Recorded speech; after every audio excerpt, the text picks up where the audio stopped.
pessoal, vamos iniciar aí a correção das atividades de hoje, dia 19 de agosto de 2020. Hoje a gente tem uma atividade de matemática, de português e do interdisciplinar. Iniciando aí pelo EMAI, atividade de matemática, a gente vai começar a trabalhar um pouco dos números decimais, tá? Iniciando com uma atividade utilizando a calculadora. Como a gente ainda não trabalhou a divisão com números menores, dividendos menores que divisores, essa divisão que ele pedia nessa atividade podia ser feita na calculadora. Então vamos lá, para o EMAI, páginas 58 e 59. Aqui diz o seguinte, ó. Com certeza você sabe responder a estas perguntas. Quanto é 12 dividido por 4? 12 dividido por 4, quanto é? Dá para fazer de cabeça, né? Dá 3. E 4 dividido por 2? 2. E 6 dividido por 3? 2. E 15 dividido por 5? Dá 3. É possível dividir uma maçã para duas pessoas? Dá para dividir uma maçã para duas pessoas? Dá. É só cortar a maçã no meio. É possível dividir R$1 para duas pessoas, dando 50 centavos para cada uma? É possível dividir uma folha de papel entre duas pessoas? A gente tem que cortar a folha no meio. Qual é o resultado da divisão de 1 por 2? E é isso que a gente vai trabalhar, essa ideia de dividir 1 por 2, por 3, por 4, por 5, até por 10. Então, vamos lá. Era para vocês pegarem essas divisões aqui e realizar elas na calculadora. Então, aqui, 1 dividido por 2. Se a gente fizesse lá no visor da calculadora, tem calculadoras que vai dar 0,50, tem calculadoras que vai dar 0,5, tá? É o mesmo valor em número decimal, tá bom? Meio, 0,5, 0,50. 1 dividido por 3 dava 0,3333, mas você podia só colocar até dois ou três números depois da vírgula, tá? Porque a gente vai trabalhar no quinto ano os décimos, os centésimos e os milésimos, tá? Vou mostrar para vocês aqui, só para vocês terem uma noção. A gente tem as unidades, né? A gente tem a casa. A gente aprendeu até dezenas de milhar, né? Centenas de milhar. Então, vamos lá. Centenas de milhar, dezenas de milhar, unidades de milhar. Aí tem centena, dezena e unidade, não é? E a gente tem números menores que as unidades, que são os décimos, que são representados pelo D pequenininho, tá? O D grande é de dezena, o D pequeno é de décimo. Tem os centésimos, que é menor que os décimos, tá? O centésimo é menor. Quanto mais para a direita, menor o número é, tá bom? Os décimos, os centésimos, que é o C pequenininho, porque o C grandão é de centena, e os milésimos, que é o M pequenininho. Então, a gente vai aprender, agora a gente vai entrar nos números decimais, tá? A gente vai aprender sobre os décimos, os centésimos e os milésimos. Então, nesses números aí, que vão aparecer na calculadora, quem copiou todos os números que apareceram no visor da calculadora não tem problema, mas precisava copiar ali mais ou menos até o terceiro número depois da vírgula, que seria até os milésimos, que é até onde a gente vai aprender esse ano, tá bom? Então, por exemplo, esse número 0,166. O 0 é na casa das unidades. O 1 é décimo, o 6 é centésimo e outro 6 milésimo. Então, 0,166 ficava dessa forma, tá? Nos números decimais. Então, aqui, 1 dividido por 3, 0,33. 1 dividido por 4, 0,25. 1 dividido por 5, 0,2. O 0,20, o 0,200, que é a mesma coisa, tá? 1 dividido por 6, 0,166. 1 dividido por 7, 0,142. 1 dividido por 8, 0,125. 1 dividido por 9, 0,111. E 1 dividido por 10, 0,1, 0,10, 0,100, que é a mesma coisa, tá bom? Então, aqui ficava desse jeito as divisões que vocês podiam fazer na calculadora, tá? E aí, você tinha que responder essas perguntinhas. Vamos lá. Observe os resultados obtidos no quadro que você completou na atividade 8.2 e responda. Qual é o maior número registrado no quadro? Então, se a gente observar aqui, o maior número seria o 0,50. Por quê? Todos os outros representam menos que a metade. Como que eu sei disso? Vamos pensar que esse número 1 que foi dividido aqui de 2 a 10, tá? Esse número 1 seja a maçã. Uma maçã dividida para duas pessoas, da metade para cada uma. Se eu for dividir a mesma maçã para 3 pessoas, cada pedaço da maçã não vai ficar menor? Então, 0,33 é menor que 0,50. 0,33 representa menos que a metade. E se eu dividir uma maçã para 10 pessoas, cada pessoa vai receber um pedacinho de nada da maçã, né? 0,1 da maçã só. Então, enquanto mais eu divido o número, menor o resultado fica. Então, aqui eu dividi 1 por 2, seria o maior resultado, que seria metade, 0,5 ou 0,50. Então, aqui na resposta, 0,5, tá? Qual é o menor número? Esse que foi dividido por 10, né? A maçã dividida para 10 pessoas, um pedacinho de nada para cada uma. Então, 0,1. O número obtido na divisão 1 dividido por 3 é maior ou menor que 1 dividido por 2? Uma maçã dividida para 3 pessoas dá um pedaço menor que uma maçã dividida para 2. Então, aqui é na resposta, menor. O número obtido na divisão 1 dividido por 6 é maior ou menor que 1 dividido por 4?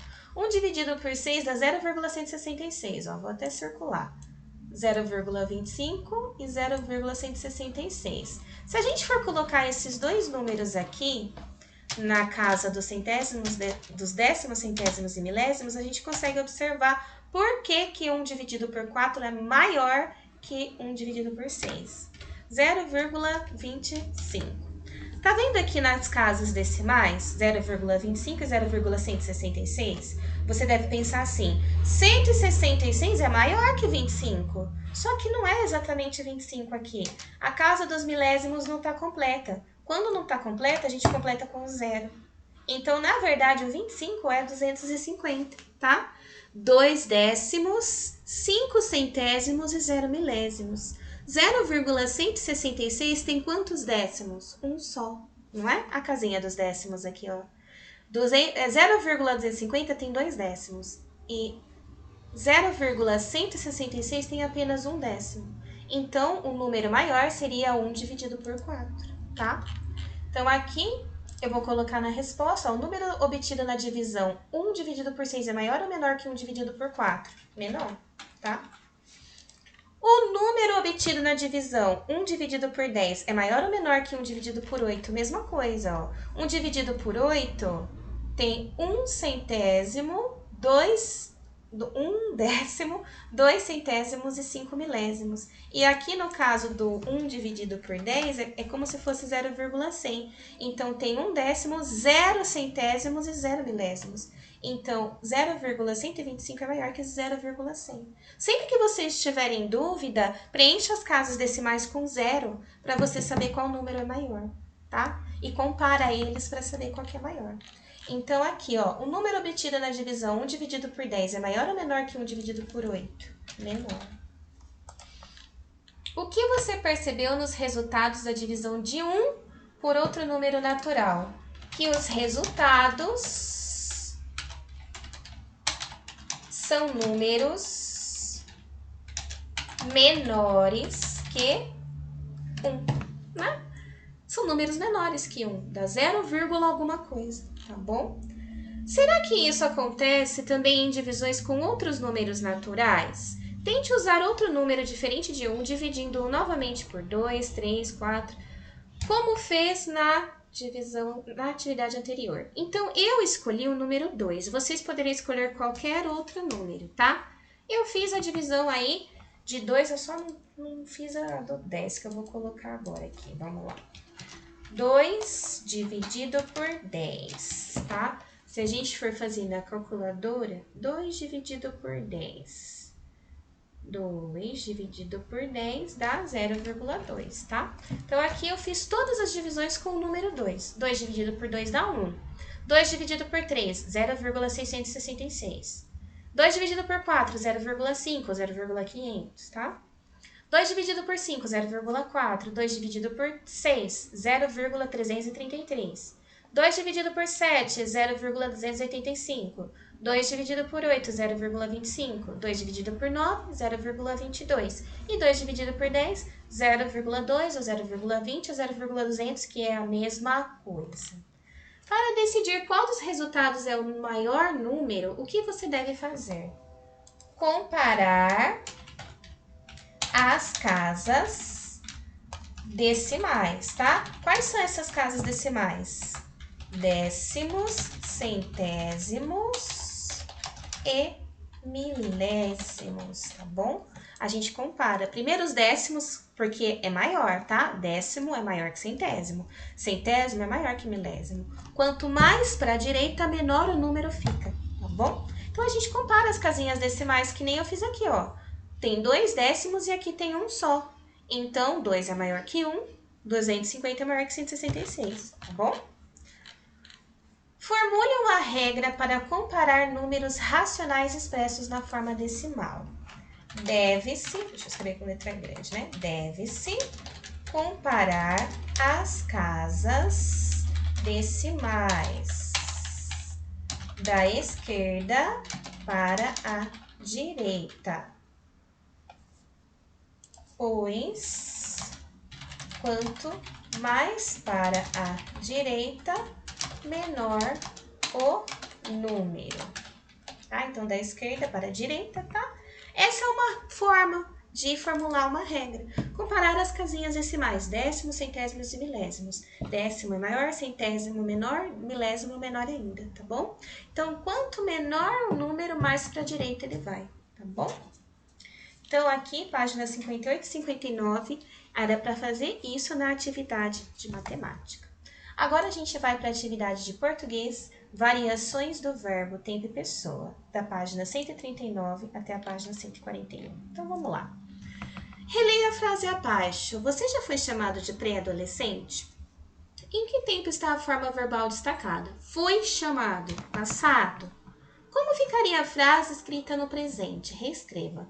Você já é chamado de pré-adolescente? Fica assim no presente. Complete essa frase no passado, complete essa mesma frase no passado, desta vez alterando a pessoa conforme indicado em cada caso. Vocês já foram chamados de pré-adolescentes? Nós já fomos chamados de pré-adolescentes, tá? Fica assim. O que você alterou para completar as frases de acordo com as pessoas? A gente altera o verbo, né? Já foi, é. Foi, é. É o verbo ser, né? Eu sou, tu és, ele é. Eu fui, você era, ele foi, tá? Então, é esse verbo ser, tá bom? O verbo pode variar para indicar tempo presente, passado, o pretérito, né? E futuro. O verbo também varia para indicar as diferentes pessoas a que se refere.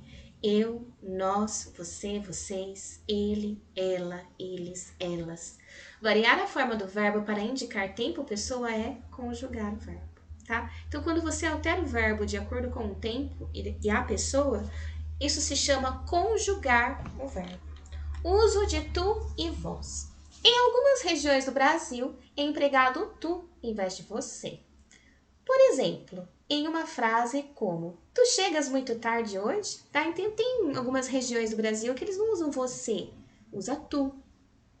Tu chegas muito tarde hoje? São variedades existentes na língua portuguesa do Brasil. Na letra do hino nacional brasileiro também está presente o tu. Entre outras mil, és tu Brasil, ó pátria amada, né? Então usa o tu. Não é você Brasil, és tu Brasil. Na língua portuguesa, há a forma vós, empregada, por exemplo, em textos bíblicos. As pessoas a que o verbo se refere são denominadas primeira pessoa, eu e nós. Segunda pessoa, com quem se fala, né? Tu, vós, você ou vocês. E terceira pessoa, de quem se fala. Ele, ela, eles, elas. Concordância verbal. Reescreva cada frase, fazendo a concordância verbal de acordo com a pessoa indicada. A. Nós não somos perfeitos. Você não é perfeito. Eu não sou perfeito. Se você é menina, né? Perfeita. Se você é menino, perfeito. Vocês brincaram muito ainda. Nós brincaremos muito ainda. Eu brincarei muito ainda. Ele brincará muito ainda. Vocês devem conhecer adultos que se comportam como crianças. Nós devemos conhecer adultos que se comportam como crianças. Eu devo conhecer adultos que se comportam como crianças. Elas devem conhecer adultos que se comportam como crianças. E como, né?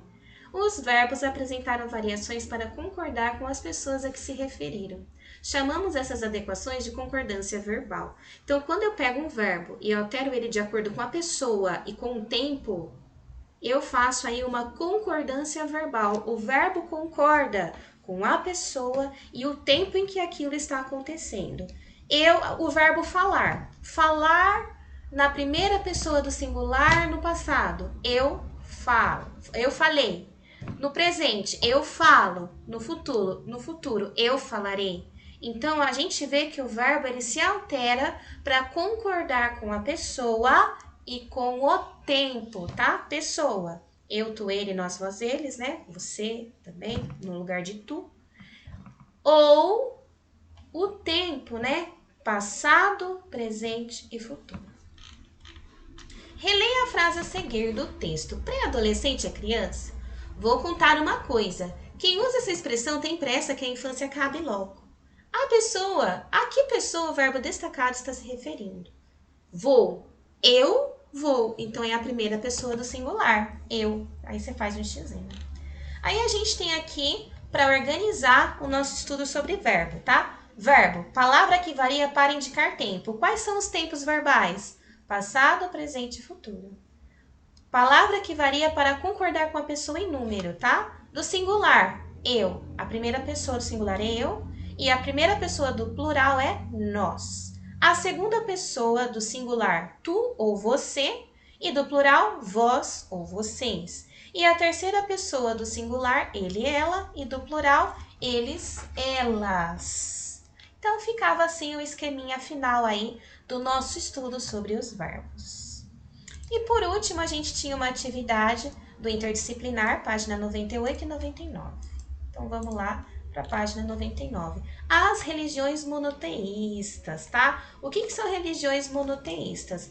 A gente estudou até agora a religião da Grécia Antiga, né? Os deuses gregos. A gente estudou as religiões africanas, que tem os orixás.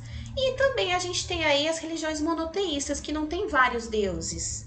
Tem um Deus só. Monoteísta quer dizer um Deus, tá? E é aí uma história que vocês conhecem bem, histórias bíblicas aí, desse único Deus, né? Religiões que têm aí a crença em um único ser superior. Nem todas as religiões dos povos antigos eram politeístas, ou seja, tinham vários deuses. Existiam e ainda existem religiões que cultuam um único Deus. Essas religiões são chamadas de monoteístas. Uma das primeiras religiões monoteístas foi o judaísmo. Muitos especialistas no assunto dizem que essa religião começou a se formar por volta do ano 1700 a.C. entre os hebreus, povo que vivia no reino de Israel, nas regiões onde estão hoje os atuais Israel e Palestina. Então, aquelas histórias da Bíblia que a gente conhece são de origem aí, né, a religião monoteísta. O Deus dos hebreus era Javé. Eles respeitavam várias regras, como adorar somente um Deus e não comer carne de porco. Essas regras foram escritas em livros sagrados, que depois ficaram conhecidos como Antigo Testamento da Bíblia cristã. O judaísmo ainda é praticado e tem muitos seguidores. A maioria deles está em Israel e nos Estados Unidos, mas eles também estão espalhados em outros países do mundo, incluindo o Brasil. Então aqui não fala especificamente da religião cristã, mas uma religião que deu origem às religiões cristãs, que foi o judaísmo, tá? Essas religiões que nós temos hoje, as religiões evangélicas e tal, elas têm aí a sua origem, então, no judaísmo, tá? Qual foi a primeira religião monoteísta? Uma das primeiras registradas? O judaísmo, tá bom? Escreva no caderno um pequeno texto sobre a principal diferença entre as religiões politeístas e as religiões monoteístas, tá? A principal diferença entre essas religiões é que as primeiras, né, as politeístas, cultuavam diversos deuses, como a gente estudou, né? Os deuses lá da Grécia, né? Enquanto as segundas cultuam apenas um Deus. Então, poli, vários, mono, uma. Politeísta, vários deuses, monoteístas, um Deus só. Discuta com o professor e os colegas qual a importância de diversas religiões conviverem na mesma cidade. Então, a gente tem aí uma discussão novamente sobre o respeito, né? Nós sabemos que os seres humanos são diferentes, nós temos culturas diferentes. O Brasil é um país que tem a influência de vários outros países devido à nossa colonização, tá? Que eu sempre falo para vocês, né, que o Brasil foi invadido, não foi descoberto.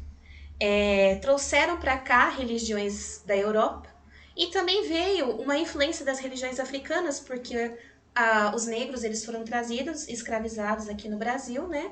Durante muitos anos, mais de 300 anos aí.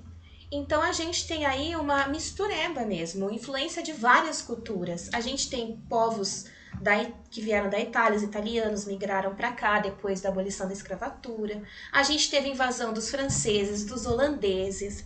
A gente teve também a influência de tantos países diferentes, países asiáticos, chineses vieram para cá, japoneses. Então a gente acabou aí adquirindo, de acordo com a nossa história do Brasil, uma mistura. Foram criadas religiões aqui no Brasil mesmo que vêm de origem de religiões aí desse início da colonização brasileira, tá? Então, como a gente vê que nós temos aí uma mistura de culturas, o nosso povo ele é miscigenado não só fisicamente, mas culturalmente também, existe aí a necessidade do respeito, né? As religiões são diferentes. Numa sala de aula, por exemplo, a gente encontra colegas que têm diversas religiões, né? Um colega é evangélico, o outro é católico. Tem colega de vocês que vai pertencer à religião da Umbanda, do Candomblé. Tem colega de vocês aí que vai estar participando de uma religião que talvez a gente nem conheça ainda. Então, a gente tem aí variações. Por quê? Uma das regras, né, é clara do nosso país é que deveria ser, não é, na prática não é realmente, mas deveria ser um país laico, né? O que é laico? Livre a gente tem liberdade religiosa. Então as pessoas, elas têm liberdade de escolher a religião delas, se elas querem pertencer a alguma religião. Assim como tem pessoas que optam aí por ter uma religião, existem pessoas que preferem não fazer parte de nenhuma. Né? A gente tem os ateus, os agnósticos também. Então, a diversidade cultural aí em relação à religião, ela é muito grande. O ser humano, ele tem essa necessidade da espiritualidade. A gente gosta de exercer a espiritualidade, de acreditar nas coisas. E nós temos o direito de fazer isso. Mas onde termina o nosso direito? O nosso direito, ele acaba a partir do momento que começa o direito do outro. Então, a gente não deve virar e falar para a pessoa, não, a sua religião não é legal, a minha que é. Ou a sua religião é falsa, a minha é verdadeira. Quem disse que a sua é verdadeira? Quem disse que a do amigo é falsa? A gente tem aí uma diversidade cultural. Por que Deus escolheu a Europa para ter a religião verdadeira dele? Por que ele não poderia ter escolhido a Ásia ou a África? Ou as religiões indígenas que haviam no Brasil antes dos europeus chegarem? Então a gente não tem aí uma discussão do que é verdadeiro, do que não é. A gente tem uma discussão nessa matéria do interdisciplinar que envolve história, tá? A gente tem aí uma discussão sobre respeito. Então, a gente deve respeitar a diversidade, a gente deve respeitar as religiões que existem e a gente deve respeitar os colegas que são diferentes de nós, tá? E sempre ter esse coração aberto, né? Qual que é o objetivo das religiões? O objetivo delas em si é levar um caminho a Deus, né? E esse caminho ele deve ser aí coberto por um sentimento principal que seria o amor. Então a gente não deve envolver aí o ódio, né? A raiva, o preconceito. Esses sentimentos de preconceito, eles não devem caber nesse tipo de discussão. Então, qual a importância de diversas religiões conviverem na mesma cidade? É uma importância cultural, a gente carrega uma carga de cultura mesmo, né? Os nossos antepassados, isso foi passado de geração após geração, é uma importância cultural e é uma importância aí de respeito, tá? É sempre aquele papo que seria da banana se todo mundo gostasse da uva, né? Então todo mundo aí tem gostos diferentes, tem culturas diferentes e isso se estende para religião também, tá bom? Então, era até a página 98. Não, a 99 também. Então, vamos fazer a 99 aqui, ó. As duas religiões com maior número de adeptos nos dias de hoje surgiram do judaísmo. Veja quais são elas. O cristianismo, tá vendo? Surgiu do judaísmo. Surgiu no século I depois de Cristo, na Palestina. Olha só. O cristianismo que é tão disseminado no Brasil veio aí da Ásia, da Palestina. Espalhou-se pela Europa, pela África e por outras regiões do mundo. Os cristãos acreditam na salvação e na vida eterna depois da morte. Islamismo surgiu no ano 7 depois de Cristo, em uma região chamada Península Arábica, na Ásia. Espalhou-se pelo norte e nordeste da África, pela Europa e por outras regiões do mundo. Os seguidores do islamismo também são conhecidos por muçulmanos.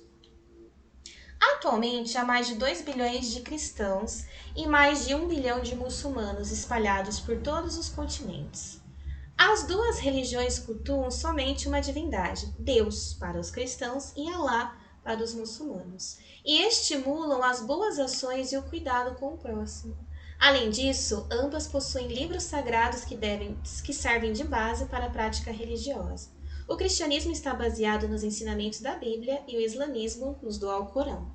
Para os cristãos, a figura principal é Jesus Cristo, considerado Filho de Deus, nascido no século I na Palestina. Já os islâmicos seguem os ensinamentos revelados pelo anjo Gabriel ao profeta Maomé, que nasceu no século VI na Península Arábica. Então, 3. Quais são as principais semelhanças e diferenças entre o cristianismo e o islamismo? O cristianismo aí, tá? As duas religiões são monoteístas. Essa é a principal semelhança, né? E elas se espalharam por diversas regiões do mundo. Diferenças que existem é que os cristãos, eles acreditam em Jesus Cristo, né? Filho de Deus. E no caso do islamismo, seria o profeta Maomé aí, que recebeu ensinamentos pelo anjo Gabriel.